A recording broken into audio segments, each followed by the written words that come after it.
Bonjour à toutes et à tous. Dans quelques instants, le nouvel épisode de Séquence. Nous allons recevoir Johanna Legrand avec un parcours très particulier puisqu'elle a obtenu plusieurs fois le fonds d'aide à l'innovation du CNC. Elle est lauréate Sopadin, elle est lauréate Beaumarchais. Elle a été sélectionnée dans plusieurs résidences. Elle a été sélectionnée par Sérimania. Elle est passée par la FEMIS et le Centre européen de l'écriture audiovisuelle. C'est Johanna Legrand et on la retrouve juste après ces petits audios de circonstances. Ce podcast vous est présenté par World Media Match. La plateforme mondiale dédiée aux professionnels du cinéma et de la télévision. Plus de 35 000 contacts vérifiés, une marketplace de concepts et des services pour booster tous vos projets. Que vous soyez producteur, diffuseur, scénariste ou distributeur, World Media Match est l'outil incontournable pour développer vos opportunités. Alors merci à eux de nous soutenir, rendez-vous sur worldmediamatch.com et connectez vos idées au monde. Ce podcast n'est pas un podcast ASMR. Bonjour à toutes et à tous, je suis David Fressino. Et moi, c'est Maxence Pirard. Ensemble, on est scénariste et créateur d'histoires. Et justement, après des années dans ce métier, on s'est rendu compte que l'écriture reste encore un grand mystère pour beaucoup. Que vous soyez passionné de storytelling, scénariste en herbe, professionnel ou simplement curieux de savoir comment naissent les grandes histoires, il y a tellement à découvrir. L'écriture, c'est la base de tout projet, cinéma, série, documentaire, format court, et pourtant peu de gens connaissent vraiment les rouages derrière ces récits. C'est ce qu'on explore avec Séquence, notre podcast qui plonge au cœur de la création d'histoires.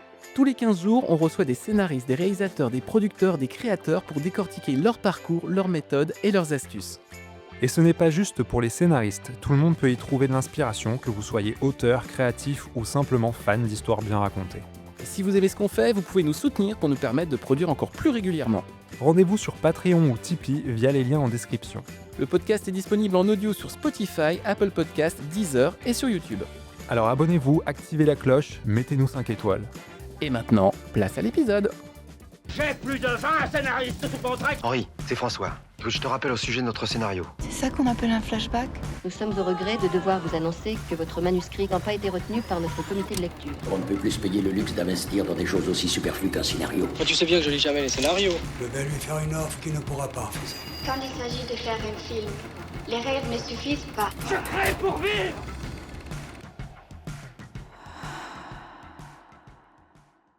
Hello tout le monde, le nouvel épisode de Séquence, il est là, toujours avec Maxence. Salut Maxence.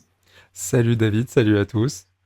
Et bien évidemment, tu m'as introduit, donc c'est parfait, je n'ai même plus besoin de me présenter. Avant de démarrer ce long épisode de Séquence, un peu comme d'habitude, toujours un grand plaisir de vous retrouver tous les 15 jours, le mercredi à partir de 7h. Ce qui est très drôle, c'est qu'on a remarqué que dans nos statistiques, ce jour de sortie, on fait quasiment la moitié des écoutes dans les 2 premières heures. C'est-à-dire que vous nous écoutez vraiment entre 7h et 9h du matin. Donc c'est super, c'est-à-dire qu'il y a une attente et nous on est très très contents que vous ayez un vrai plaisir à retrouver et à découvrir les nouveaux épisodes. Également, vous invitez comme d'habitude à mettre 5 étoiles sur vos plateformes d'écoute préférées, que ce soit Spotify, Deezer, Apple Podcast. On est un peu sur YouTube, mais honnêtement ça représente je pense même pas 1%, 0,0% de notre audience. Donc vous faites ce que vous voulez sur YouTube, vous mettez des... Je sais pas, un jour quelqu'un a posté un commentaire Maxence en disant je conseille à Maxence je ne sais plus quel type de tisane parce que dans le podcast tu as parlé d'un truc où tu t'es dit genre je sais pas, t'as dû dire j'adore la mûre sauvage et quelqu'un t'a dit Maxence devrait essayer tel autre voilà donc si vous avez des conseils, j'irai voir. Voilà, si vous avez des conseils santé et bien-être à nous donner, mettez-les dans les commentaires. Pourquoi surtout c'est important de nous mettre 5 étoiles? Tout simplement parce que les gens qui écoutent des podcasts qui ont lien avec le cinéma, les séries ou même l'audiovisuel dans le sens le plus large vont se retrouver avec des suggestions leur disant mais Séquence c'est un excellent podcast, vous devriez vraiment venir l'écouter. Également vous remercier parce qu'on est chaque épisode maintenant se retrouve dans le top 10% des podcasts les plus écoutés de France, donc c'est vraiment chouette.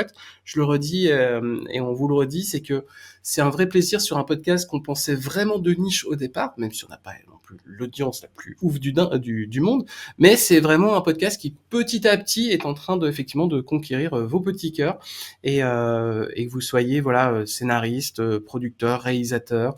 On a pas mal de gens aussi qui viennent des milieux, en tout cas des métiers techniques. On a des gens qui sont des écrivains qui y suivent, il y a des gens qui ont envie d'écrire, il y a des gens qui n'ont jamais passé le cap de l'écriture et qui, avec Séquence, trouvent des clés pour justement leur permettre de passer ce petit cap psychologique.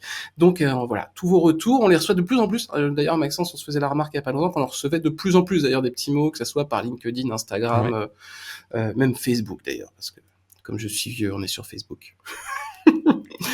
En tout cas, il est l'heure d'accueillir notre invité du jour, Johanna Legrand. Salut Johanna. Bonjour. Salut David, salut Maxence. Salut. Et je laisse à Maxence le plaisir de nous présenter Tout à fait. qui tu es et de poser la première question qui ouvrira le bal de cet échange. Eh bien, premièrement, merci de nous rejoindre pour cet épisode. On est vraiment content de te recevoir. Donc, pour te décrire un petit peu, tu es bien entendu auteur, scénariste et réalisatrice. Je peux citer ton court-métrage Les Jours Heureux, ton roman Faire corps, ou de nombreux projets qui sont encore en développement comme Les Macaronis ou Le corps des femmes. Nous, ce qui nous intéresse aujourd'hui aussi particulièrement par rapport à ton profil, c'est que tu es quelqu'un qui a reçu de nombreux prix, beaucoup d'aide à l'écriture, de formation. Mais dans un premier temps, tu peux nous dire un petit peu comment s'est imposée l'écriture pour toi? Alors, moi, j'ai commencé à écrire très très jeune, vers 9-10 ans. D'abord, mon journal intime, ensuite des poésies et beaucoup de lettres d'amour et d'excuses. En Oh. fait, très vite, l'écriture s'est imposée à moi parce que je trouvais que c'était un moyen de communication beaucoup plus précis qu'à l'oral. Et voilà, il y a eu beaucoup de corrections, d'emportement via l'écriture. Et voilà, c'est toujours un moment qui me permet aujourd'hui de me poser, de me recentrer, de faire le tri dans mes émotions, etc. Et à la base, c'était vraiment quelque chose de très intime. Et plus tard, voilà, ça a fait tilt avec le cinéma, quoi. Avant le CEA, qui était ton premier cycle de formation, tu faisais quoi? Alors, en fait, c'est pas tout à fait mon premier cycle de formation. Moi, après le bac, j'ai fait une fac de cinéma. J'ai fait une maîtrise d'études cinématographiques et audiovisuelles et ensuite un master de documentaire de sociologie. Ah oui, Oui, même Euh, là, ça rigole pas en fait. C'est-à-dire c'est qu'en fait, ça. quand tu fais quelque chose, c'est vraiment, on est sur le top du top de plus loin où tu peux aller, quoi. Bravo. Ouais, c'est ça. En fait, à l'issue de ces formations-là, moi, j'ai travaillé, il fallait que je gagne de l'argent. Le métier de scénariste est un peu périlleux pour ça, le statut est compliqué et donc moi, j'avais besoin d'un CDI, donc j'ai travaillé à la télé. D'abord comme assistante de prod, chargée de prod et script télé, sur des émissions en direct pour, France 2, M6. J'ai fait ça, environ une dizaine d'années. Ça m'a permis aussi, d'avoir une vie de famille, d'avoir, la possibilité d'avoir un emprunt, des enfants, enfin tout ça, voilà. Donc j'ai eu une première vie un peu, stable, on va dire, au niveau, économique jusqu'à ce que j'en puisse plus parce que je continuais par ailleurs à écrire, que le milieu de l'entreprise, voilà, c'est pas tout à fait pour moi à 100 que j'écrivais le midi, j'écrivais avant le boulot le matin donc tout le monde arrive. Enfin voilà, petit à petit, en fait, c'est venu rogner sur toutes mes obligations jusqu'à ce que, voilà, je décide de démissionner. Donc j'ai profité, pendant 2 ans de chômage, à me consacrer sur l'écriture. C'est là que, j'ai en parallèle, heu, fait des formations du CEA, fait l'atelier de scénario de la FEMIS, fait une résidence à la scénaristerie, en plus de passer le concours d'instit parce que j'avais quand même des Parce qu'il te craintes. restait du temps, bien évidemment, avec tout ça. C'est ça, ouais, j'avais quand même, des craintes, des craintes économiques. Il fallait absolument, une soupape de sécurité, financière. Et je me disais très naïvement que le boulot d'instit allait me permettre, grâce aux vacances, aux week-ends, aux mercredis, d'écrire. Grosse erreur. Hem, mais voilà, ça m'a relancée. Donc là, j'ai eu un FAIA pour une série, j'ai Alors, développé FAIA, on va dire, c'est le fonds d'aide à l'innovation. voilà, du CNC qui sont voilà, il y a une bourse, pour le concept. Je sais plus si c'est tout à fait les mêmes sommes, c'est autour de 10 000 € et une aide à l'écriture, de 25 000 €. Là, c'était une aide au concept. Mais voilà, cette validation m'a donné suffisamment de confiance pour, continuer et parallèlement à ça, dans le cadre des formations du CEA et de la FEMIS, j'ai développé beaucoup de projets qui m'ont intéressée, Et puis moi, ça m'a aussi rassurée parce que j'avais des petits tampons parce que voilà, on est quand même, en France, des gens qui sortent de nulle part, il y en a quelques-uns, des gens qui sont brillants et cetera. Mais c'est vrai qu'avoir ces tampons-là, ça permet de rassurer les interlocuteurs. Tu penses que justement, tu aurais pu t'arrêter avant, parce que c'est vrai que tu as un nom incroyable de formation et un bagage quand même qui est énorme, comparé à n'importe qui est passé par certaines formations. Est-ce que c'était un désir d'apprendre davantage et d'être vraiment tamponné de partout, ou c'était plus un amour de la théorie? Et du coup, comment tu appliques cette théorie aujourd'hui, tout ce bagage-là, dans ton écriture à la pratique maintenant? Mmh. Ouais, alors effectivement, je pense que c'est tout ça à la fois. Donc à la base, je pense que c'était vraiment, heu, comment dire? Quelque chose une espèce de complexe. Heu, voilà, la voie royale dans le cinéma, c'est la Fémis Mmh. et la Fémis avec, le parcours long et moi, j'ai raté 3 fois l'oral de la Fémis. Voilà. Donc Mais je savais bien je qu'à un moment, il y avait un truc que tu devais foirer. Voilà et ça a créé une blessure, narcissique hyper profonde et du coup, je continue de devoir comme ça me former, prouver et cetera à moi-même en premier et puis, aux autres un peu, quoi. Donc et parallèlement à ça, j'adore apprendre. C'est vrai que là, je serais tentée même de refaire un autre master parce que j'ai 3 masters finalement, voilà. Je serais tentée d'en faire un autre parce que j'adore et c'est même pas j'adore quoi, c'est j'ai besoin, je suis dans une boulimie comme ça d'apprentissage et c'est vrai que le métier de scénariste, il est passionnant pour ça parce que chaque scénario, non seulement on développe, cet outil dramaturgique des fois de différentes façons, on en apprend toujours, voilà, toujours autant et la dramaturgie pour moi elle évolue, aussi, donc on est toujours obligé de se remettre au goût du jour et en plus on plonge, dans des arènes qui sont hyper spécifiques, dans l'histoire, dans différentes classes sociales et cetera et c'est vrai que ça c'est passionnant. Moi déjà après mon master, j'avais envie de faire un doctorat, mais en même temps j'ai pas non plus, envie d'être seulement une théoricienne, Mmh. du cinéma ou de l'écriture et voilà, j'ai de plus en plus envie de terrain. Heu, comme je vous ai dit, j'ai été en CDI, en entreprise, j'avais une vie familiale, voilà, un cadre un peu stable et tout parce que j'étais un peu contrainte aussi de m'occuper de mes enfants, d'avoir des horaires. Je pouvais pas partir, 3 mois en tournage, et cetera. Donc maintenant qu'elles sont grandes, voilà, j'ai plutôt envie de redévelopper, mes aptitudes voilà, de terrain et tout terrain Mmh. quoi, aussi. Tu passes au CEA, où on a beaucoup de nos anciens invités qui y sont passés. On a pas forcément, c'est pas forcément mis les mains dans le cambouis du moteur du Conservatoire européen d'écriture audiovisuelle. Toi, tu y découvres quoi? Quelles étaient les modalités pour que tu rentres? Qu'est-ce que tu as suivi comme enseignement et qu'est-ce que tu as appris? Ce qui fait 4 questions, Maxence, donc tu Et auras 4 questions derrière. voilà. Alors, bon, le CEA, pour moi, c'est la formation, enfin, c'est l'école la plus technique en matière de dramaturgie. Voilà, il y a pas on parle pas de sensibilité, enfin, il y a vraiment un truc, très formel, hein, qui est, très instructif, en fonction des genres, du format, des diffuseurs. C'est très carré et c'est absolument nécessaire, quoi. Voilà, donc moi j'ai fait, dans un premier temps, l'atelier 52 minutes. Heu, voilà, j'ai développé une série, heu,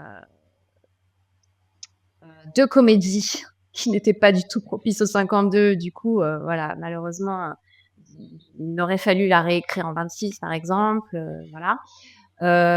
Et puis j'ai fait la comédie dans la formation comédie dans laquelle on développe un unitaire, ou long métrage, de comédie, voilà et c'est assez voilà, c'est très spécifique, sur, la structure, les personnages aussi. Les personnages doivent être assez, formaté.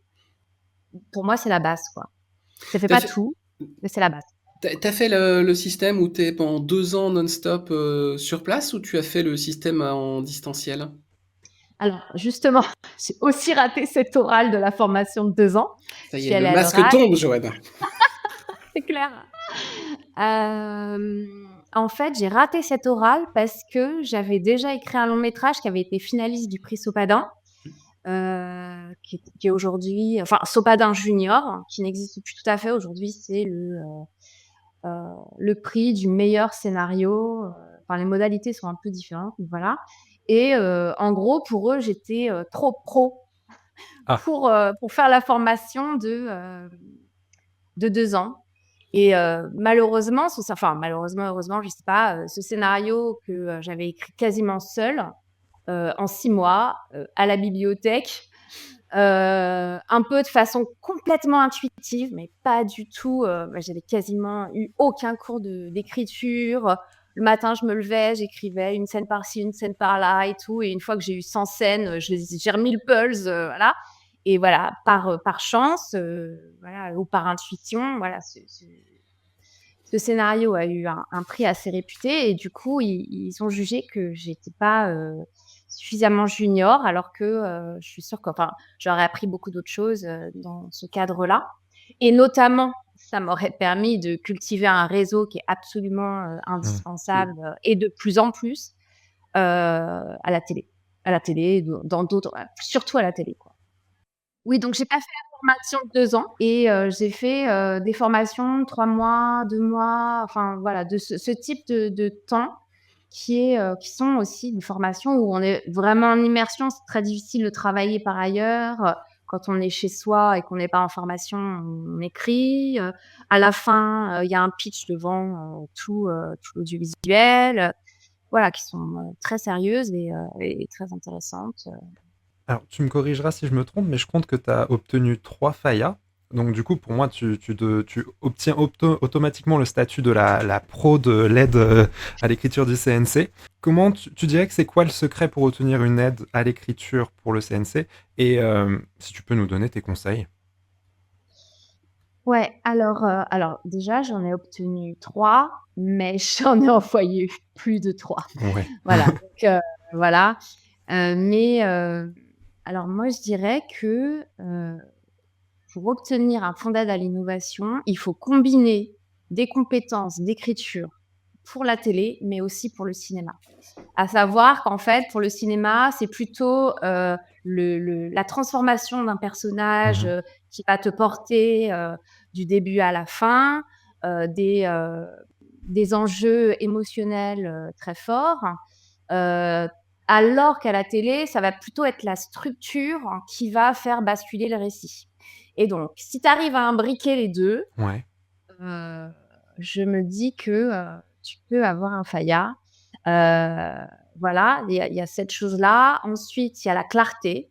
D'ailleurs, vous pouvez voir sur le site du CNC, il y a une scénariothèque et on peut lire, des projets qui ont déjà obtenu des aides et c'est vrai que franchement, moi, quand je les lis, je me dis: «Il y a vraiment très, très peu de retouches».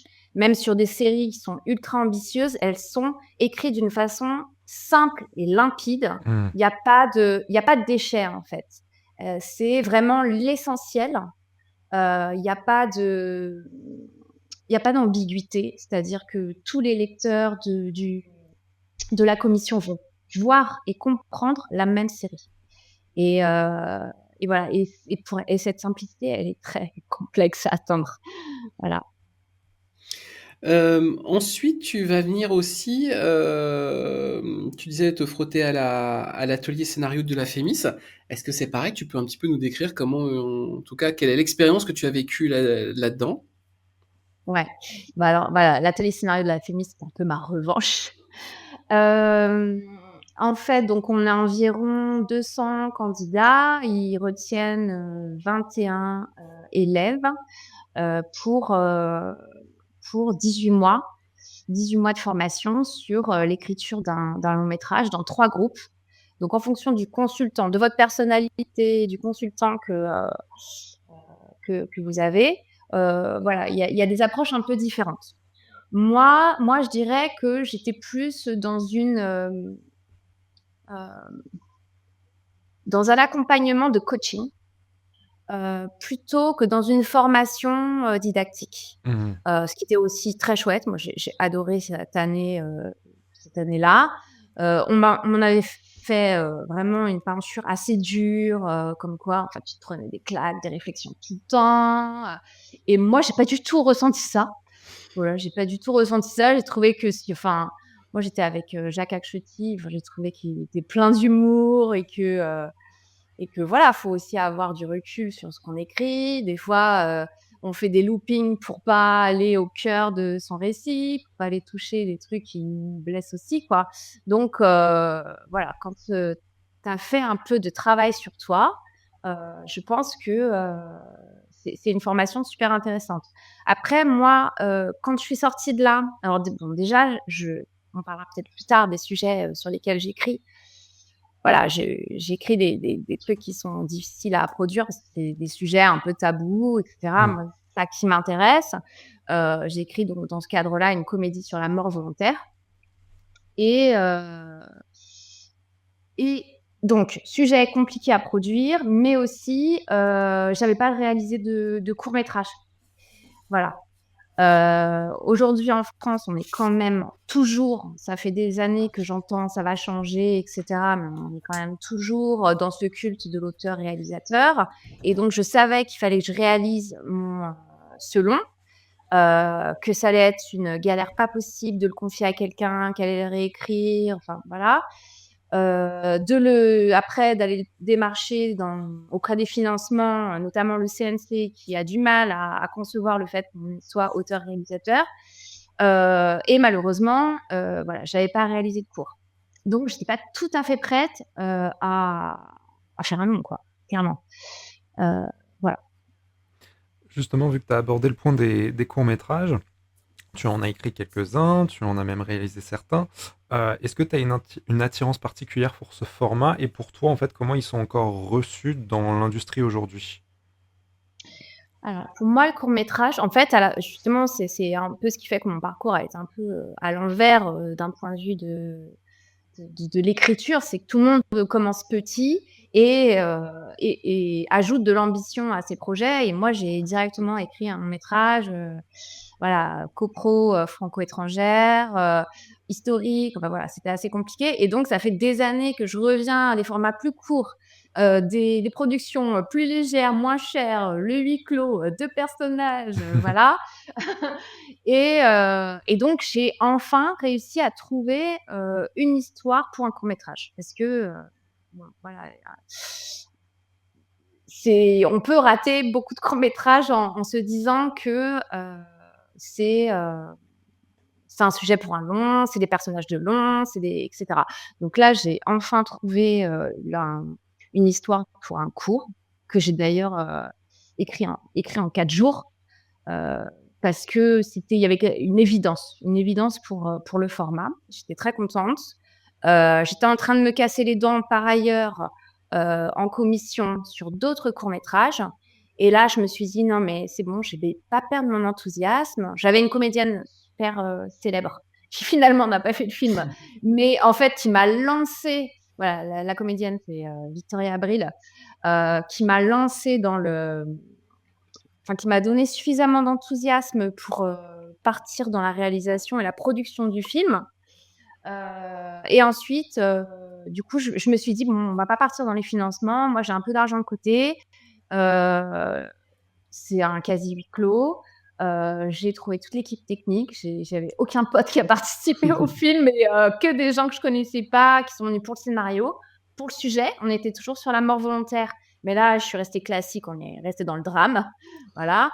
Et puis, après, j'ai trouvé un prod. Parce que là, j'avais envie de me consacrer sur l'artistique, et voilà, j'avais envie que quelqu'un organise le tournage, et voilà, et il y a Lionel Astier qui nous a rejoints, et c'était une expérience, vraiment très chouette.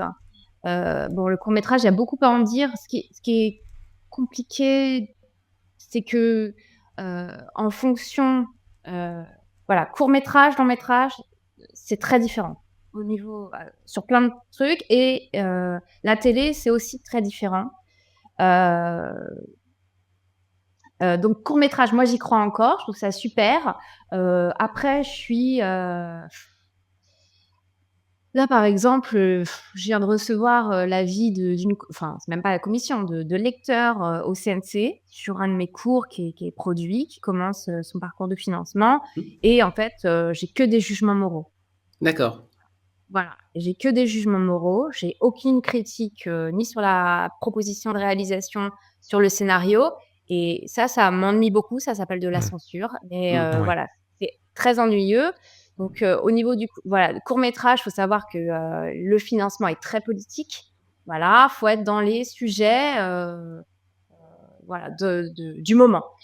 Voilà, il y a ça et puis il y a aussi cette question du régionalisme qui fait que, on est plus soutenu quand on vient par la région, quand on vient d'une région et Ouais. ensuite ce sera diffusé dans le festival de la région et cetera. Donc c'est vraiment un système qui est, pour moi, ultra fermé parce que moi, je suis née en banlieue parisienne, donc il y a aucune identité régionale que je peux défendre.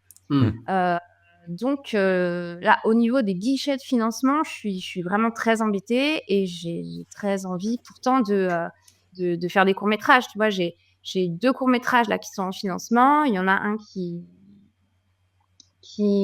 ouais, Judith Chemla qui m'a donné son accord de principe. Un autre, comédie sur le consentement aussi, bon, sujet un peu touchy, avec Olivia Cotte. Et pareil, on m'avait dit, voilà, le film avec Olivia Cotte sur comédie sur le consentement, voilà, on m'a reproché de rire de ce sujet. Et voilà, bon, c'est des petits points qui à mon sens n'existent, je crois que dans le court métrage en fait. Et du coup, les différents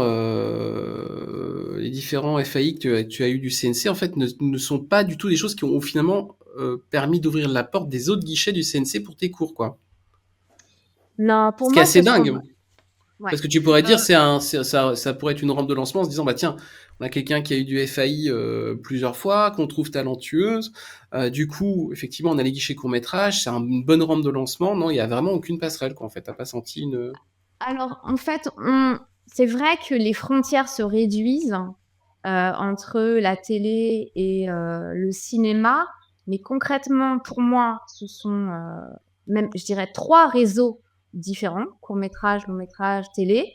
Même si, bon, voilà, il y a des prods qui arrivent à faire les 2. Moi, c'est les prods que je vise, qui font du cinéma et de la télé. Mais concrètement, c'est pas les mêmes critères. C'est pas les mêmes enjeux économiques. Finalement, moi, j'ai l'impression que à la télé, finalement, on est presque plus ouvert que sur certains sujets. Si on rentre dans le format. Voilà, il y a un truc comme ça. Après, oui, il faut peut-être aborder certains sujets de manière un peu latérale, par des personnages secondaires, etc. Mais j'ai l'impression que effectivement, la télé serait peut-être plus ouverte voilà, que les commissions, les courts-métrages. Delon, en fait, à Delon, j'ai eu une aide au développement pour les macaronis, quoi, quand elle était encore en production, accompagnée par une prod. Bon, voilà. Après, c'est un projet qui est un peu plus consensuel. Voilà, c'est aussi ça la difficulté d'obtenir des financements, des aides, etc. C'est qu'il faut faire consensus. Est-ce que le fait d'avoir des projets qui font consensus, ça va faire vibrer les spectateurs? Bon, je sais pas en fait, je sais pas. C'est vraiment des questions, des questions importantes parce que il y a des sujets des fois radicaux, voilà, quand un sujet, en fait, un projet fait polémique dans une commission, bah, au contraire, pour moi, ça devrait absolument attirer l'attention de tout le monde, quoi. L'idée, c'est pas de sortir d'un film et d'être tous d'accord. Enfin, voilà, faut que ça change ta perspective, quoi. Bah, du coup, pour continuer un petit peu sur ce sujet-là, donc comme tu nous l'as dit, tu abordes souvent des sujets un petit peu touchy entre guillemets, donc que ça soit l'avortement, les violences, le consentement, le désir, ce genre de choses. Euh, est-ce que tu penses que ça te fige comme une autrice engagée et quels sont les pour et les contre dans l'industrie d'être engagée, selon toi? Alors effectivement, déjà mon enjeu dans l'écriture, c'est de pas rentrer dans des films à thèse et de vraiment rester dans de l'audiovisuel, dans de Ouais. l'action. Et donc, tout ce qui me porte euh, euh, en matière de colère, d'injustice, ce qui m'empêche de dormir, je dois absolument réussir à le transformer dans une histoire et dans des personnages et des situations qui vont embarquer tout le monde. Voilà, ça c'est l'enjeu scénaristique. Ensuite, effectivement, c'est problématique. Bah, c'est problématique parce que il y a que 25% des femmes qui font des films. Voilà, je pense qu'on est un peu plus haut en termes de production dans la télé, mais au cinéma, il y en a peu. Que même les productrices, des fois, elles sont frileuses et que non seulement on se prend des freins en fait un peu à chaque étape de fabrication. C'est-à-dire, il va falloir trouver la productrice qui pense comme toi ou le producteur. Finalement, j'ai l'impression que je suis plus accompagnée par des producteurs que des productrices. Ensuite, la commission. Voilà, ce qu'on m'a dit par exemple à certaines commissions des gens qui ont siégé, c'est que les femmes s'expriment moins que les hommes. Voilà. D'accord. La femme, certaines, voilà, ne vont pas forcément taper du poing pour défendre un projet parce que ça les touche ou parce qu'elles ont envie de revendiquer quelque chose, parce que ça peut aussi leur porter préjudice. Voilà, il y a ça. Et puis, et ensuite, distributeur, etc. Et donc, il y a un écrémage qui se fait à chaque étape. Après, moi, je suis pas non plus seulement dans des sujets féministes, mais vraiment, ce qui rassemble tous mes projets, c'est la liberté de disposer de son corps. Donc, voilà, mort volontaire, la mort concerne les hommes aussi. Non, on est immortel, je te le dis tout de suite. Enfin, moi, j'en suis persuadé pour mon cas. Après Oh, les autres font merde. ce qu'ils veulent. Certains le croient, effectivement. Je crois que certains le croient trop, c'est surtout. C'est vrai. Et puis, donc, ouais, mort volontaire, la sexualité, la performance, le travail. Effectivement, comment les enjeux politiques vont déteindre sur comment on agit au quotidien et de la naissance à notre mort, quoi. Donc voilà, et effectivement, sur cette question de disposer de son corps, j'ai l'impression, mais ça tend à s'amenuiser, on peut dire les deux, que les femmes ont encore moins de liberté que les hommes de disposer complètement de leur corps. Et ce qui est d'autant plus troublant parce qu'en fait, on arrive dans une période large, préélectorale, où on sent que tout ce temps, et on a d'un coup l'extrême droite qui arrive aux portes du pouvoir. On sait que c'est quand même pas le parti qui porte plus le féminin dans son cœur. C'est vrai que du coup, ça crée un décalage. Je comprends complètement entre j'ai envie de dire, une société qui dit, il faut faire un 50-50. Il y a d'ailleurs le collectif 50-50 aussi dans notre secteur. Et puis ce décalage de société qui d'un coup est en train de virer à droite. Donc ouais, ça te fait un grand écart intellectuel qui doit être complètement. Enfin, moi, ça fait péter le cerveau en fait quand tu réfléchis à tout ça. Je sais pas trop quoi te dire par rapport à ça. C'est vrai que j'essaye de plus en plus d'aller vers des sujets qui peuvent rassembler. Enfin bon, j'ai l'impression qu'on est tous dans des contradictions. Et pour moi, il y a un vrai challenge dans le fait de construire des personnages qui les portent, en fait, ces contradictions. Là, on essaye de nous raconter que tout est binaire, c'est blanc, c'est noir, il y a les méchants d'un côté, voilà. En politique, vraiment, c'est une énorme caricature. Et en fait, Je trouve que c'est tellement triste d'imaginer que les gens qui puissent faire du mal sont que mauvais, et l'inverse aussi.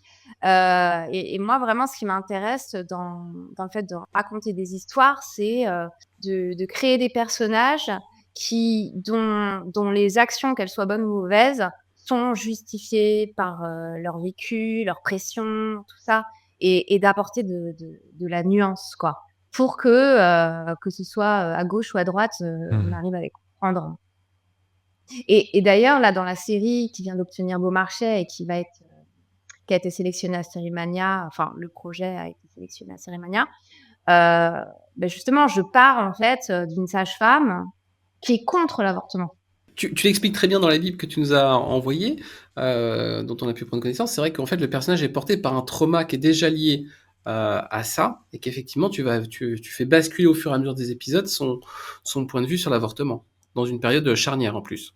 Ouais, absolument. C'est vrai que moi, c'est une question qui me touche et qui a vibré, dans l'Europe de l'Est, depuis, très longtemps, dans l'Europe du Sud, aussi, Italie, Espagne.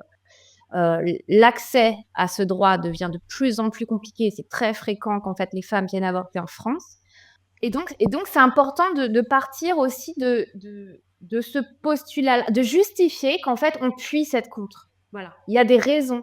Il y a des raisons qui nous empêchent d'être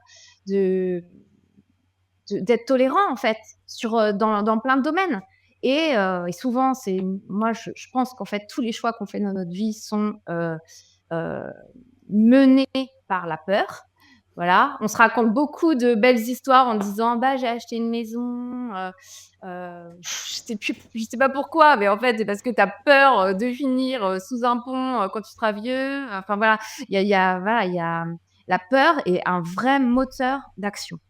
Euh, et, euh, et bon, voilà, je trouve ça super de pouvoir défendre ce genre de personnage et de l'amener vers la lumière et plus de compréhension des autres, et quitte à ne pas lui faire changer ses convictions. Voilà.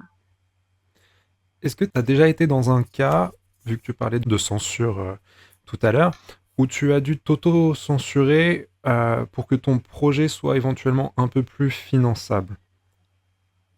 Oui. Là, clairement, celui qui a été refusé du CNC, le court-métrage, j'ai mis tellement de passes de censure dessus. Censure ou concession, je sais pas comment le dire. Oui. Pour moi, ça raconte quand même la même chose. On est moins dans la provoque, mais tant que ça raconte la même chose, j'ai pas tant l'impression de dédouaner, quoi. Débiner. Mais effectivement, après, il y a aussi les contraintes du tournage qui vont parfois t'obliger à simplifier, à raccourcir. Le fait de raccourcir, en fait, des fois, ça peut diluer ton propos. Ouais. Je pense que je vais, malheureusement ou heureusement, je sais pas, mais il faut que je fasse des films maintenant. Donc voilà, il va falloir que je fasse de plus en plus de compromis. Et après, c'est intéressant parce que tu parlais donc de ce projet de série qui s'appelle Le Corps des femmes, qui a un 4x52, sur lequel tu as donc obtenu la bourse Beaumarchais, t'en parlais. Tu viens d'avoir la sélection qui est tombée à Sérimania, tu vas pouvoir justement le proposer. Sérimania, alors je pense que vous qui nous écoutez, vous connaissez. Pour ceux qui ne connaîtraient pas, c'est une manifestation qui est à Lille, de mémoire, si je dis pas de bêtises. Je crois bien, ouais. Ouais, c'est ça, fin mars, et où il y a voilà beaucoup ça tourne tout autour des séries, avec un accent aussi qui est mis sur le scénario, sur les scénaristes. Et du coup, est-ce que tu sais quelle va prendre la forme? Voilà, cette phrase est interminable, je vais la reprendre. Est-ce que tu sais sous quelle forme tu vas présenter du coup ce projet de 4x52 là-bas? Alors, déjà, je sais que le pitch va être en français. C'est quand même une information importante. Non, je sais pas du tout dans quelle durée je vais pouvoir pitcher. L'endroit où on pitch est juste énorme. Voilà, c'est le Palais des Beaux-Arts de Lille.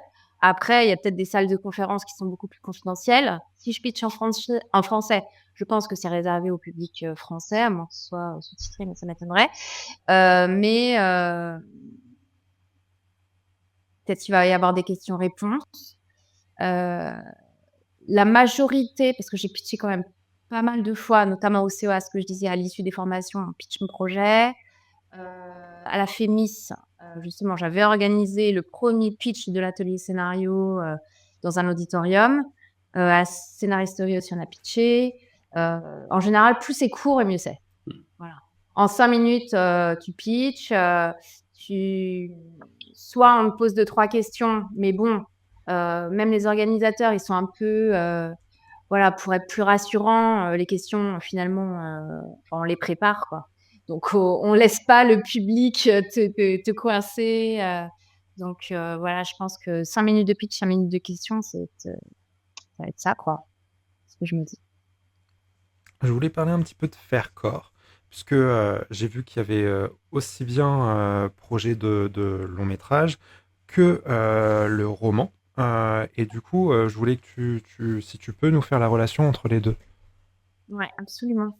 Bah, en fait, ce projet-là, il est aussi délicat. Je l'ai écrit dans le cadre d'une résidence qui s'appelle Cinestoria sur un temps assez long. Et à l'issue de la résidence, je continuais de voir dans les yeux de mes interlocuteurs que bon, voilà, que ça allait être délicat. Et quand j'arrivais à leur expliquer les intentions, etc., ils comprenaient ça. Donc, en fait, l'idée, c'est que aujourd'hui, il y a tellement de films, que ce soit en télé ou en cinéma, qui sont issus d'adaptations de romans, que je me suis dit, en fait, je vais y aller par tous les chemins.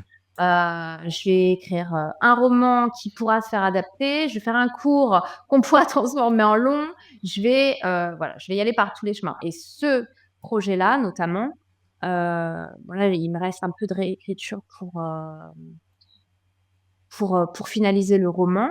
Je pense que j'ai enfin trouvé ce film à tout petit budget, quoi. Je pense même à moins d'1 million d'euros, on peut quand même le faire. Et même si le sujet est un peu une niche, voilà, ça me semble jouable. Et c'est un premier film. Voilà, c'est ça aussi. Il y a aussi cette question du premier film, où est-ce qu'on va te faire confiance, sur quel type de projet peut être porté par un réalisateur débutant. C'est toujours un peu le même, voilà, la même cohérence de production, quoi. Je reviens sur le corps des femmes, donc le 4x52 que tu vas présenter. Tu le bases donc du coup, ça démarre en mai 68. Ce projet-là, où tu as une héroïne qui est forte, tu as un point historique, tu as un message fort, on disait, sur l'avortement. Le projet, il naît comment dans ton esprit? Ça démarre de quoi? Quelle est la petite étincelle? Et comment tu vas construire tout cet univers autour? Et plus largement, du coup, ta méthode de travail globale. Ok, donc là, tu parles vraiment de la fabrication de l'écriture, quoi. Ouais. Alors, en fait, ce projet, je l'ai en tête depuis genre 10 ans. Voilà. Pour moi, en fait, à la base, je vois toujours beaucoup trop grand. Il faut que voilà, je révise à chaque fois. Est-ce que je peux te laisser pitcher peut-être le projet d'ailleurs pour ceux et celles qui nous écoutent, parce que ça sera plus tellement un mystère une fois que tu seras passé à Série Mania et l'épisode sera diffusé après. Ouais, ok, très bien. Bon, Si ça te va. juste en quelques mots, en fait, c'est l'histoire de Sophie, qui est une jeune élève sage-femme. Elle fait ce métier pour être dans la vie. Elle a perdu sa mère quand elle était petite, des suites d'un avortement clandestin qui s'est joué sur la table de la cuisine quand elle était toute petite. Et pour elle, en fait, elle a un besoin vraiment urgent de mettre au monde des bébés, d'être dans la joie, etc. Et c'est pour ça qu'elle a choisi ce métier de sage-femme. Sauf qu'en fait, Quand elle arrive, à l'hôpital de la Salpêtrière, à Paris pour débuter ses études, on on la met, en apprentissage, en pratique dans la salle des infectés. La salle des infectés, c'est une grande salle où, sont rangées par ordre d'espérance de vie les femmes qui viennent, en urgence des suites d'un avortement clandestin qui a mal tourné. Et donc, elles sont rangées par ordre d'espérance de vie et Sophie, elle est confrontée au traumatisme de la mort de sa mère, en permanence et ce qui nourrit d'autant plus son rejet de l'avortement, parce que toutes ces femmes, voilà, ont tenté d'avorter et elles sont à l'article de la mort, quoi. Et petit à petit, en se nouant, d'amitié, avec, d'autres élèves, sages-femmes, plus expérimentées et des patientes, elle va, réussir en fait à comprendre, les choix de chacune et finalement pour les sauver, elle réalise que, la meilleure façon, c'est de leur permettre de ne pas avorter dans des conditions qui sont, difficiles, mais de leur donner accès à des méthodes qui sont plus, sécuritaires et qu'elle, elle les apprend à l'école. Elle réussit finalement à assumer le choix de ces femmes. Bah, il y a aussi quelque chose que j'ai pas dit, c'est qu'il y a un fond très politique puisque en fait Sophie a grandi avec son père qui était, leader syndical au PTT et très régulièrement les réunions syndicales, avec, les copains, finissaient, à la maison et elle a été baignée comme ça de cette lutte syndicale, régulièrement et elle va rapporter cette lutte qui est en train de se jouer, puisqu'on est en mai 68, dans les rues de Paris, auxquelles elle ne participe pas, mais comme régulièrement les étudiants qui sont blessés sont ramenés à l'intérieur de l'hôpital pour être soignés, etc., elle va réussir à porter ce combat militant à l'intérieur de l'hôpital. Et à l'intérieur de l'hôpital, qu'est-ce qui se passe? C'est qu'en fait, la lutte des classes, c'est les hommes contre les femmes. Les hommes qui dirigent l'établissement, qui ont le droit de parler, et les petites mains des femmes qui exécutent ces droits. Donc voilà, il y a cette grande histoire du militantisme qui se joue dans un cadre à la fois très intime, mais qui est assez révélateur de la société de l'époque. Ce qui est passionnant. Non, non, moi, Ouais. on a vachement accroché au projet. Hein. Bah, c'est cool. Bah, aujourd'hui, ce qui est chouette, c'est que l'avortement, en fait, c'est vraiment un sujet qui touche les hommes aussi. Ouais, moi, je connais des gars qui ont été... Bon, là, je suis en train de digresser total sur le sujet, qui ont été parfois traumatisés parce que leur femme a avorté alors qu'eux, ils voulaient un bébé. Donc, alors que, voilà, avant, ils n'auraient même pas été au courant, ou alors qu'ils ont accompagné le choix de leur femme, ou voilà, il y a un truc comme ça qui est beaucoup plus organique dans ce choix-là. Et c'est vrai que c'est un enjeu aujourd'hui, dans le cadre de l'écriture de cette série, de donner une place à ces hommes-là quand même. Même si il y a eu aussi des salauds à l'hôpital et des maris, etc. Enfin, je veux dire, si on a évolué, c'est aussi parce qu'il y avait des mecs qui étaient favorables à ça. Et je me permets une petite question, mais est-ce que quand tu étais lauréate de Beaumarchais pour cette série, est-ce que tu as eu les retours du jury par rapport au projet? Est-ce qu'ils t'ont fait voilà des retours? Ouais, absolument. Alors, j'ai eu des retours. Alors, ce qu'il faut savoir, c'est que Beaumarchais, c'est une toute petite équipe. Ils sont 4 pour des bourses où il n'y a aucun numerus clausus. Donc, juste pour info, ils reçoivent 800 courts-métrages, 400 longs-métrages. Et là, il y a eu 230 séries télé. Donc, il y a des tonnes de lectures à faire. Donc, c'est pas évident après de l'accompagnement qui suit la bourse n'est pas simple à mettre en place. Mais j'ai eu la chance d'avoir des retours. Voilà, je suis en partie d'accord et c'est vrai qu'aujourd'hui, je le ferai avec un producteur, je le ferai pas toute seule, mais la réécriture pourra se faire, si on a en tête un diffuseur.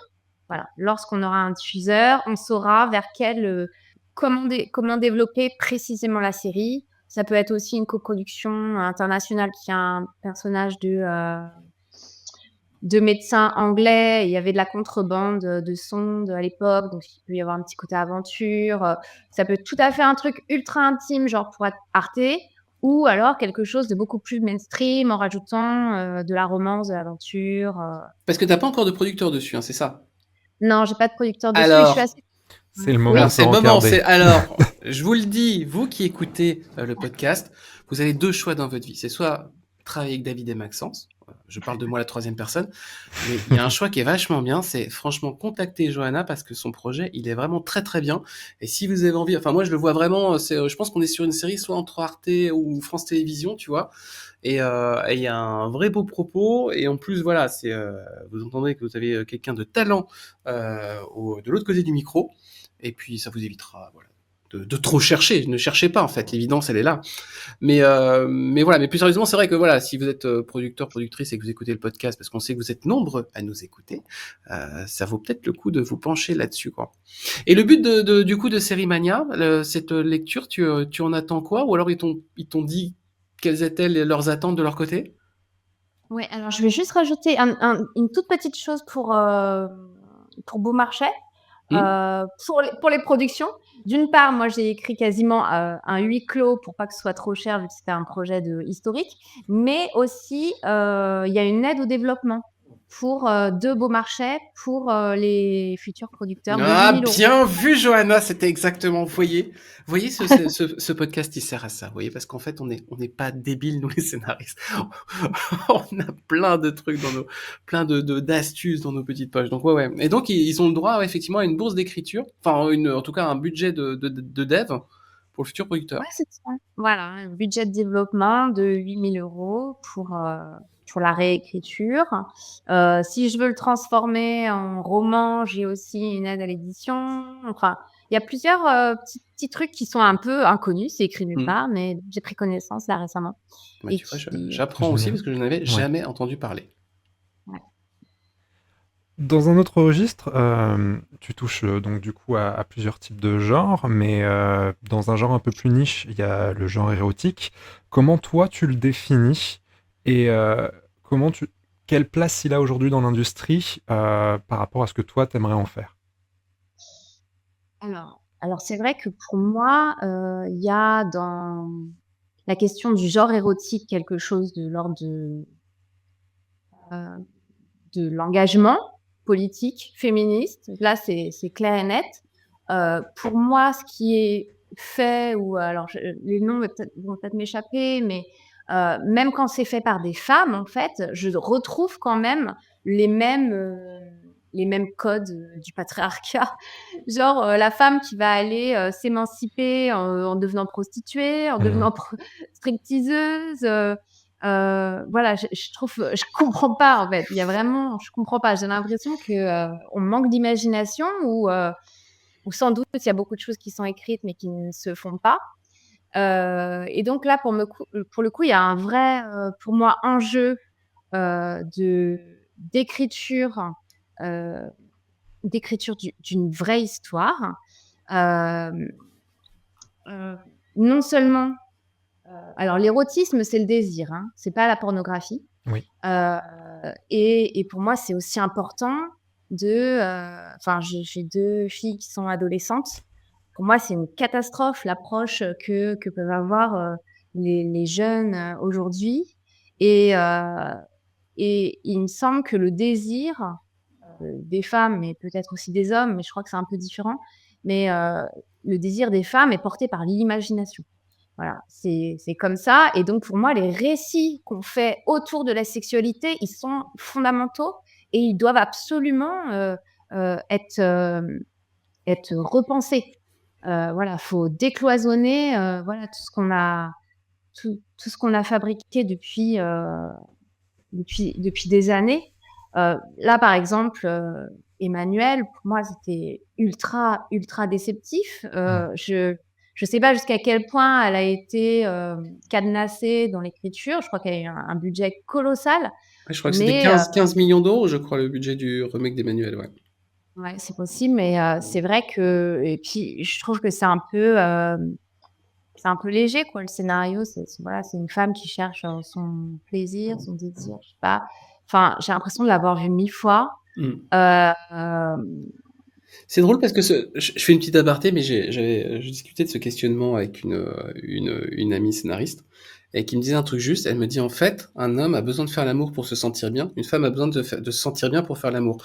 Et je trouvais que c'était du coup je me dis ah putain mais c'est vachement évident quand tu me l'expliques comme ça. En tout cas je sais pas une généralité, mais j'avais trouvé que la phrase était plutôt assez jolie pour marquer une différence d'approche quoi. ouais, et il y a aussi une question d'arène qui me semble importante quand on parle de film érotique. C'est pas forcément, comme j'ai dit, une boîte de striptease, le milieu des prostituées ou un hôtel de luxe. En fait, je veux dire, l'érotisme, la sexualité des femmes se joue, partout, tout le Mmh. temps, en fait. Et pourquoi, en fait, on peut pas, parler de la sexualité, d'une instite, d'une flic, d'une infirmière? Voilà, il y a vraiment un Ouais, parce manque que ça reste presque d'ouverture. des codes, presque d'une vision masculine, en fait, quand on voit le Oui. remake de Emmanuel, en fait. C'est-à-dire que tu dis, c'est pas un fantasme féminin, en fait. Presque, tu dis, c'est un Ouais. fantasme, enfin, c'est une vision par un Mmh. prisme masculin. Enfin, c'est très bizarre, en fait. Ouais, ouais, c'est ça. Non, mais soit, en fait, les femmes elles-mêmes sont, conditionnées parce qu'on a eu, voilà, on a manqué de possibilités d'imagination. Je sais pas, enfin, il y a un truc où, je suis un peu perplexe. Après, ce qui est marrant, c'est que justement sur, la question de faire corps, heu, que j'ai déjà eu la chance de pitcher au festival, Cinémed, à Montpellier. Heu, donc après mon pitch, j'ai plein de nénettes qui sont venues me voir en disant: «Mais c'était vraiment génial et tout, ouais, trop bien raconté», et j'ai un mec qui est venu me voir en me disant: «Mais, c'est une comédie?» Ah ouais, d'accord, ok. Il y a du Donc il y travail a un encore. Ah ouais. ouais, il y a du travail, il y a du travail, et en même temps, il y a beaucoup de femmes qui vont au cinéma, donc voilà, ce serait chouette que ça puisse être possible, et il y a aussi un enjeu de réalisation qui est tellement intéressant. Moi, par exemple, on peut Eh, parler. tu peux enfin, t'as un mini pitch sur Faircore ou pas? Alors après, le problème de projet de développement, j'ai pas trop envie de les D'accord, étaler, pas de et problème. cetera. Ouais.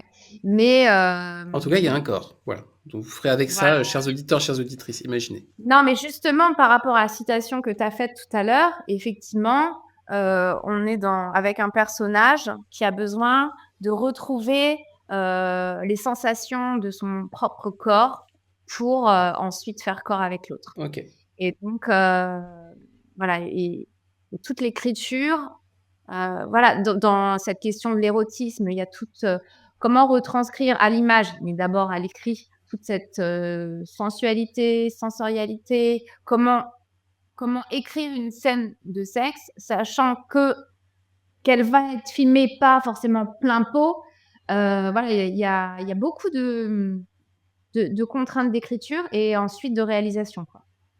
C'est pour ça que le roman va m'aider, pour, le long, parce que je vais pouvoir justifier toutes les pensées, tous les états d'âme du Mmh. du personnage principal, heu et heu et je pense que ça va être, ça va être davantage probant, et ça va faire jouer l'imaginaire, voilà, pour faire le long métrage après, j'espère. Tu fais de la coécriture et tu souvent travailles seul. Je prends par exemple les macaronis avec Mariana à qui on fait un petit coucou, puisqu'elle était dans un de nos premiers épisodes de séquence. Quand est-ce que tu sais qu'un projet vaut mieux que tu l'écrives seul et un projet où c'est mieux de collaborer? Alors l'introduction de Marie Hénard sur le projet est arrivée, avec une prod. Voilà, c'est plutôt, la prod, voilà, qui m'a dit: «Voilà, là, on va faire intervenir une autre, coautrice».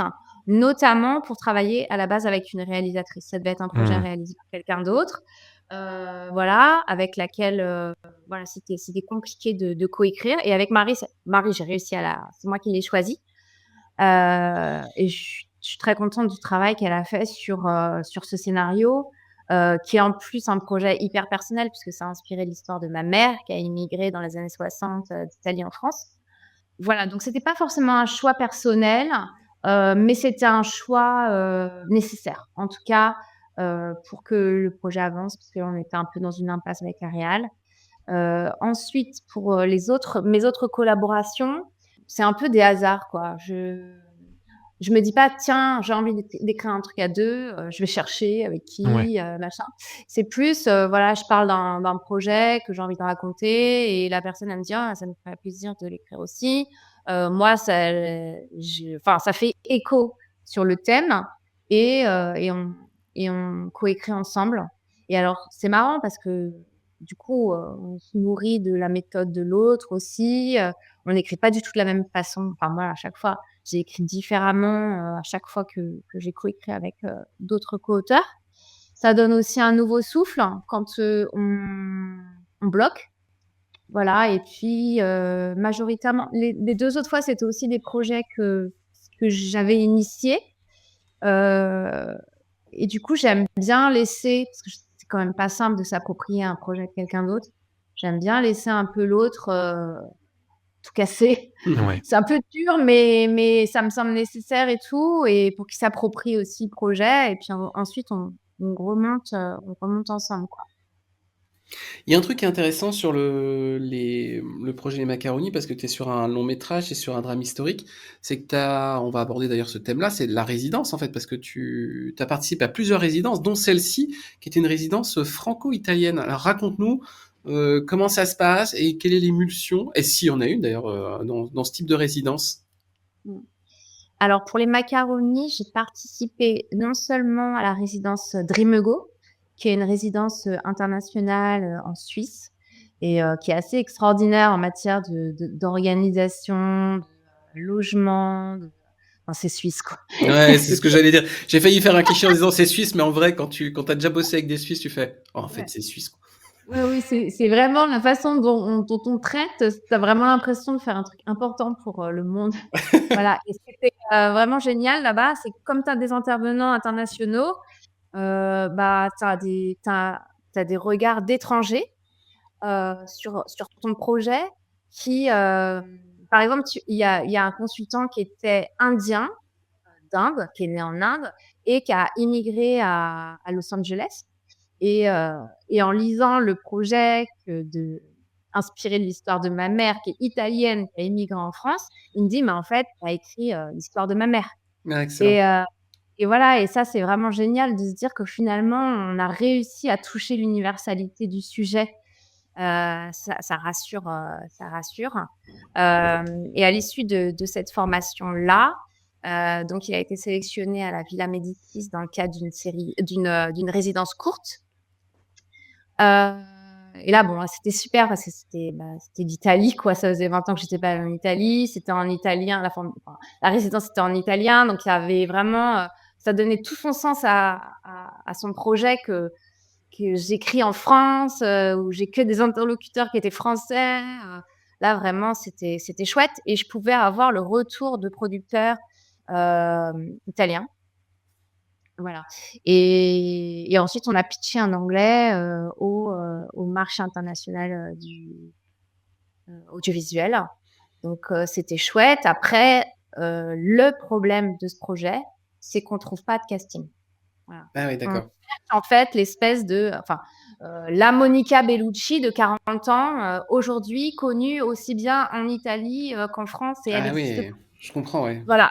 C'est pour ça que, la prod s'est un peu cassé le nez dessus. Il est resté 7 ans en développement. Mais bon, je désespère pas, hein. On continue moi, du coup, je me suis réapproprié le projet. Je continue de chercher, et on n'est pas à l'abri qu'il y ait une comédienne, voilà, qui éclate d'un coup là, et que je récupérerai et d'ailleurs, je pense que j'irai d'abord la voir avant d'aller chercher une prod. Mmh. Est-ce que tu as, Il y a un territoire, un format, un genre que tu aimerais bien tâtonner, que tu n'as pas encore tâtonné ou que tu as peut-être peur, que tu n'oses pas explorer? Alors moi, je suis toujours un peu perplexe des gens qui n'écrivent que du policier ou que certains genres que du fantastique, de l'horreur et tout. Je trouve ça un peu, enfin triste quoi. Moi on est tous, mobilisés par un tas d'émotions et j'ai tellement besoin en fait de m'en servir pour, chacun des genres. Donc en fait, c'est vrai que je suis pas du tout enfermée dans un genre et c'est plutôt des sujets, voilà, qui me portent, des personnages et ensuite je choisis le genre, enfin ou le genre me choisit, je ne sais pas, pour, développer cette histoire. Après, le drame érotique dont on parlait tout à l'heure, avant c'était un thriller érotique et en fait, je suis revenue un peu en arrière en me disant: «Bah, c'est peut-être pas le genre qu'il faut à cette histoire, heu, mais peut-être que je me mens et que j'arrive pas à faire un thriller», je sais pas. En tout cas, moi, ça m'amuse beaucoup de passer d'un genre à l'autre. Il y a vraiment tout ce côté, vraiment, moi, c'est un peu comme, tu fais de la bon, moi, je fais beaucoup de danse, donc un peu tu fais de la danse et tu passes, de la salsa au rock, au slow, voilà, il y a un truc, vraiment qui est, mmh, qui est ludique, en fait. Il y a quelque chose qui est intéressant et que moi j'ai envie d'aborder aussi là avec ton parcours et le fait que ton travail a été salué quand même très, très, souvent, comme on le disait, par des bourses, par des fonds différents. Toi, comment tu travailles ta structure de scénario de long métrage? Mmh. Alors, je sais pas si je vais pouvoir répondre vraiment à ta question, même si j'ai vraiment des outils auxquels je ne déroge plus aujourd'hui. Mais, j'ai vu tellement de films petite, enfin voilà, vraiment le cinéma, mes parents, ils avaient une cantine de films, déjà, donc ça faisait partie des discussions de famille et cetera, les tournages hein. Et puis j'étais pas du tout une enfant qu'on couchait à 8:00, du mat, donc je regardais un film, voire 2 films, par soir et on allait au cinéma, 2-3 fois par semaine. Enfin, c'était vraiment un truc et donc le format 90 minutes, enfin voilà, je l'ai dans la peau, Ouais, c'est quoi ta nounou et en fait. tu raison. Ouais et je l'ai dans la peau et ça m'est arrivé, pas toujours, mais en fait, ça m'arrive que j'ai déjà tout le film dans la tête avant de me mettre à l'écrire. Ensuite, maintenant, j'essaye de me méfier de ce truc-là, et de me dire: «Moi, mon meilleur outil, c'est vraiment, le bullet point, quoi.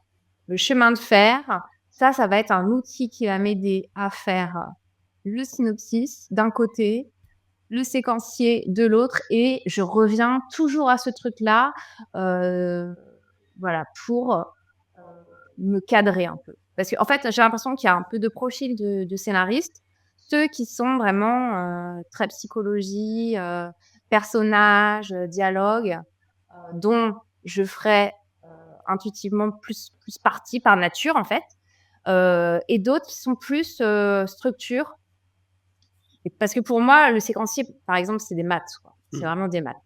Et c'est une autre approche, du film, et cetera et ça a été un travail que j'ai dans mes résidences. C'était vraiment un enjeu pour moi de travailler la structure. Alors des fois avec, justement, le père de mes filles, je lui disais: «Là, s'il te plaît, tu prends une journée de congé». Lui, il est ingénieur et hyper scientifique et je lui disais: «Là, tu prends une journée de congé, il faut absolument qu'on revoie mon séquencier, j'ai besoin que ce soit vraiment, voilà, du papier à musique, enfin des ouais, un truc de maths, ultra logique, quoi et heu et donc c'est pour ça que le bullet points, est vraiment un outil, qui va permettre tout de suite de voir là où ça pêche. Je fais pas de fiche personnage.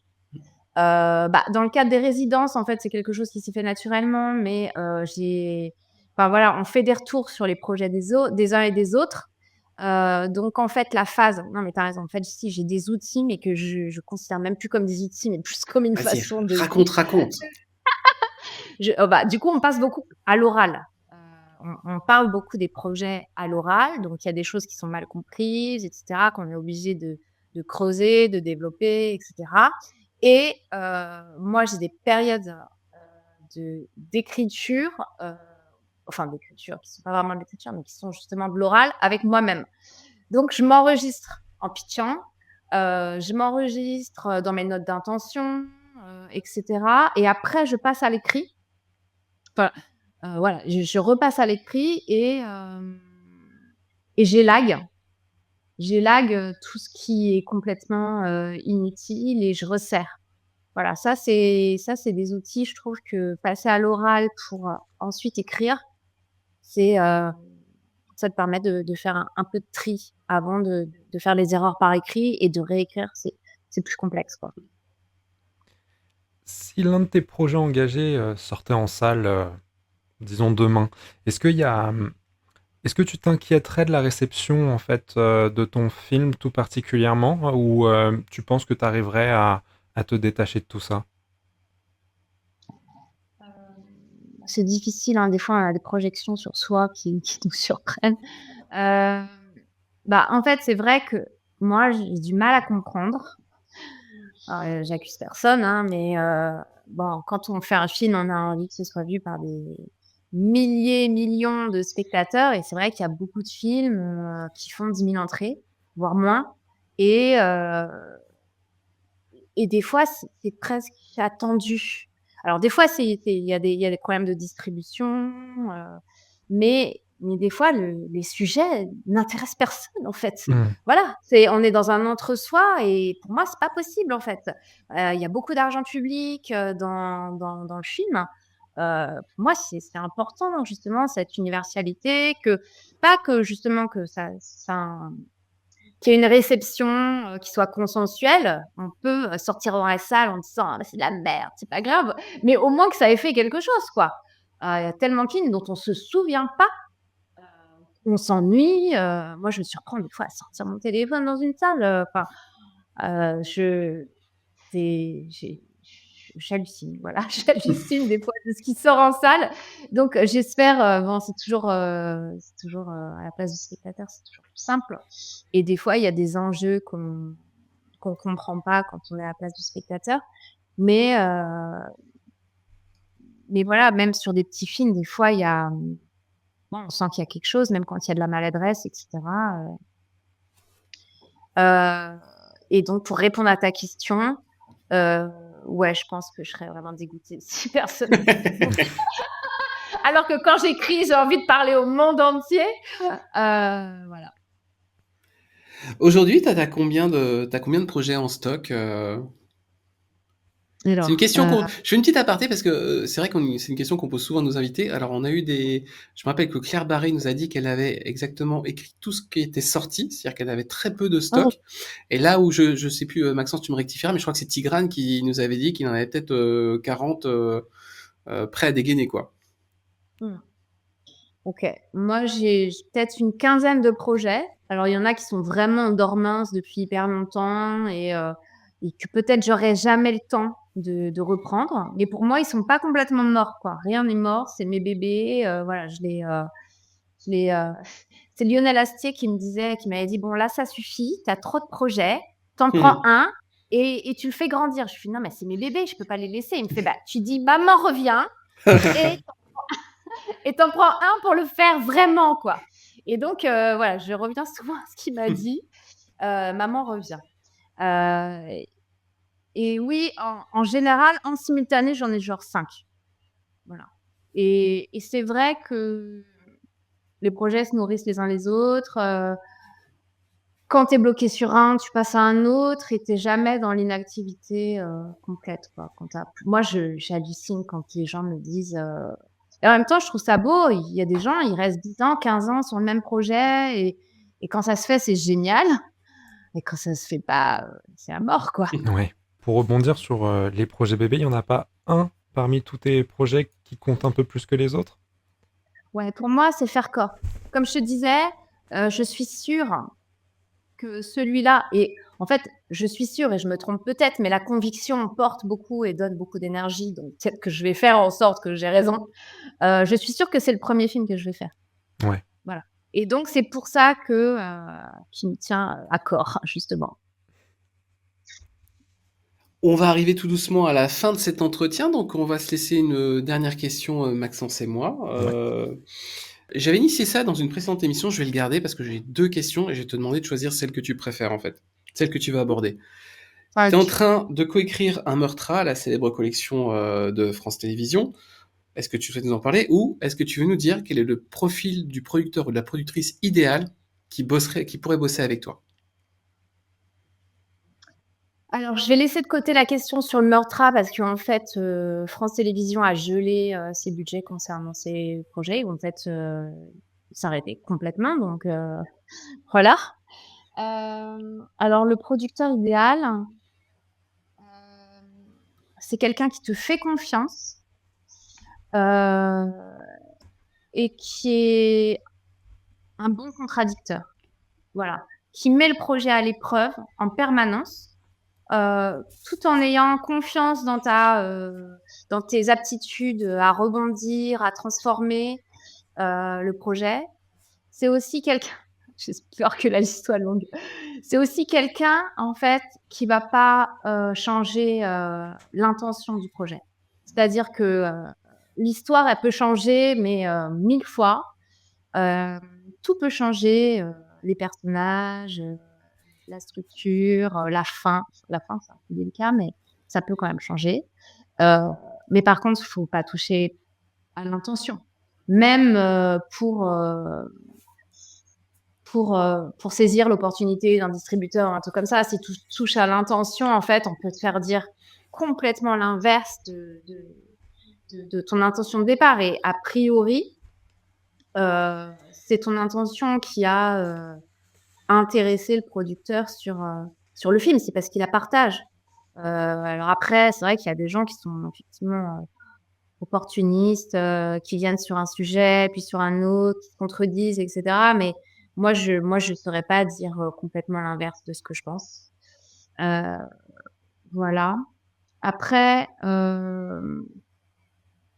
après c'est aussi pour moi parce que je débute aussi, c'est quelqu'un qui va m'accompagner dans toutes les phases du film.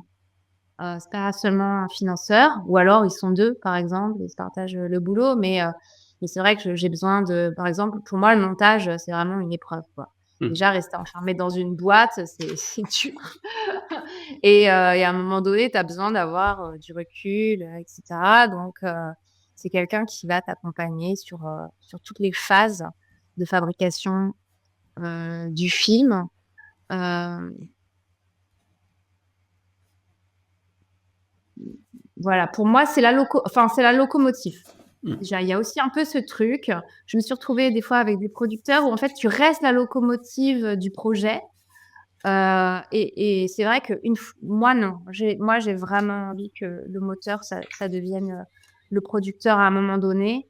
Quand on est, encadré, et par quelqu'un de compétent, on peut penser vraiment sereinement à l'artistique et au film. Et si on est au front, tout le temps, on risque de faire des erreurs, je crois. Bah, du coup, pour terminer, Voilà. moi, j'aurais voulu qu'on parle un petit peu de la scénaristerie et savoir déjà ce que c'était. J'ai cru voir que tu as été élue vice-présidente. Qu'est-ce que ça engage pour toi? Alors la scénaristerie, c'est une résidence d'écriture, qui accueille les auteurs sur la base d'une sélection, assez, drastique parce qu'ils reçoivent beaucoup de de dossiers. Heu, donc ils ont une résidence de long métrage, une résidence qui s'appelle Héroïne, heu et puis ils organisent aussi des tables rondes, des apéros. L'idée initiale de, Sabrina Beccarine et Léo Cartman était de remettre au cœur, heu, le scénariste comme, étant à l'initiative et le meneur, d'un projet de film. Heu et donc il y avait au départ, je sais pas si ça se fait encore, c'est, les apéros par exemple, c'était, les scénaristes en blanc, les réalisateurs, habillés en noir et comme ça, on pouvait faire des matchs et tout ça, donc il y avait un côté un peu, ludique qui était chouette. Hem, après, après on s'est un peu, ouvert, ouvert au fait que finalement, ça a du mal à se concrétiser, ces histoires de binôme auteur-réalisateur. Ça se fait, mais assez rarement. Donc voilà. Donc moi, j'ai profité de cette résidence.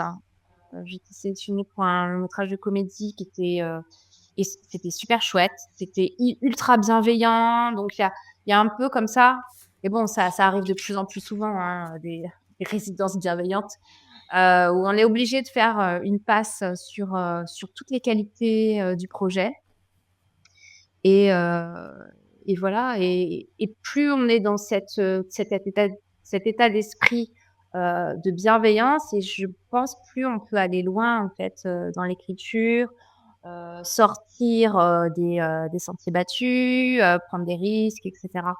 Et ouais, c'était super chouette. Donc après, j'ai fait partie du conseil quelques temps.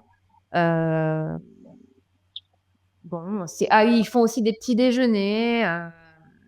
J'ai aussi fait partie du conseil de la guilde. Pour moi, c'est quand même important d'être engagé pour le statut de scénariste. Je fais une petite aparté, c'est que nous aurons les responsables de la guilde des scénaristes dans un prochain épisode. Teasing.